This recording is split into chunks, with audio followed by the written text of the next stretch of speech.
ఇన్ఫోసిస్ దెబ్బకు స్టాక్ మార్కెట్లు 300 పాయింట్లకు పైగా నష్టపోయాయి. ఇన్ఫోసిస్ ఫౌండర్ నారాయణమూర్తితో పాటు నందన్ నిలేకని ఆయన కుటుంబ సభ్యులు కలిసి మొత్తం 6,481 కోట్ల రూపాయల విలువైన 33 మిలియన్ షేర్ల అమ్మకాలు జరిపారు. డాయిచీ బ్యాంక్ ద్వారా ఈ అమ్మకాలు జరిగాయి. ఒక్కో షేరు విలువ 1988 రూపాయలుగా ఫిక్స్ చేశారు. ఇందులో నందన్ నిలేకని, నారాయణమూర్తి కుటుంబాలు కలిసి 4,771 కోట్ల రూపాయల 12 మిలియన్ల షేర్లు అమ్మగా మరో ఉన్నతాధికారి దినేష్ కృష్ణమూర్తి ఆయన కుటుంబం 1,232 కోట్ల విలువైన షేర్ల అమ్మకాలు జరిపింది. ఇక కుమారి షిబాబుల్ 477 కోట్ల విలువైన 2.4 మిలియన్ల షేర్ల అమ్మకాలు జరిపారు. మొత్తం దాదాపుగా 39.6 మిలియన్ ఈక్విటీ షేర్ల అమ్మకాలు జరిగాయి. ఈ దెబ్బ భారతీయ స్టాక్ మార్కెట్లపై తీవ్రంగా పడింది. ఇన్ఫోసిస్ షేరు దాదాపుగా 5% దాకా పడిపోయింది. ఇన్ఫోసిస్ లో ప్రమోటర్ల వాటా అమ్మకాలకు సంబంధించి మరింత సమాచారం మా బిజినెస్ కరెస్పాండెంట్ రాజ్ కుమార్ అడిగి తెలుసుకుందాం. రాజ్ కుమార్, ఇన్ఫోసిస్ లో ఫౌండర్ చైర్మన్ నారాయణమూర్తి వాటాలు విక్రయించినట్లుగా తెలుస్తోంది. ఎవరెవరు వాటాలు అమ్మారు? స్టాక్ మార్కెట్లపై ఆ ప్రభావం ఎంత ఉంది?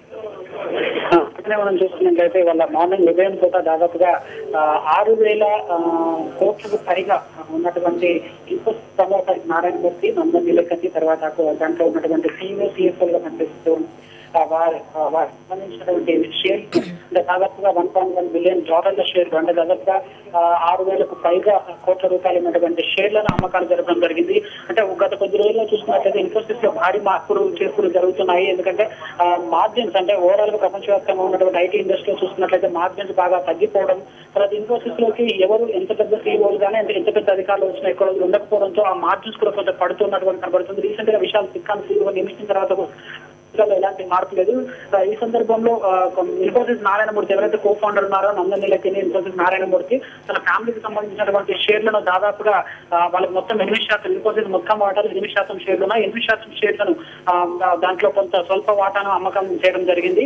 సో దాంట్లో మనం చూసుకున్నట్లయితే ఒక నందన్ నిలేకనికి సంబంధించిన వాళ్ళే 4,000 కోట్లకు పైగా ఉండడం జరిగింది. మిగతా వాళ్ళ కృష్ణమూర్తి, దినేష్ కృష్ణమూర్తి, తర్వాత ఆయన కుటుంబానికి సంబంధించి 1,232 కోట్ల విలువ ఉన్నటువంటి షేర్ల అమ్మకాలు జరిగాయి.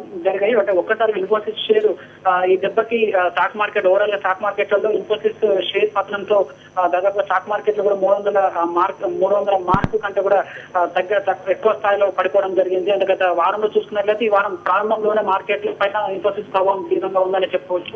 ప్రతి ఇన్ఫోసిస్ షేర్ కూడా దాదాపుగా 1,988 రూపాయల దగ్గర వీళ్ళు షేర్ మార్కెట్ స్టాక్స్ అమ్మడం జరిగింది. అంటే ఇంచుమించు దగ్గరగా 100 రూపాయల దాకా స్టాక్ మార్కెట్ లో షేర్ కూడా పడిపోయినటువంటి పరిస్థితి కనబడుతుంటారండి.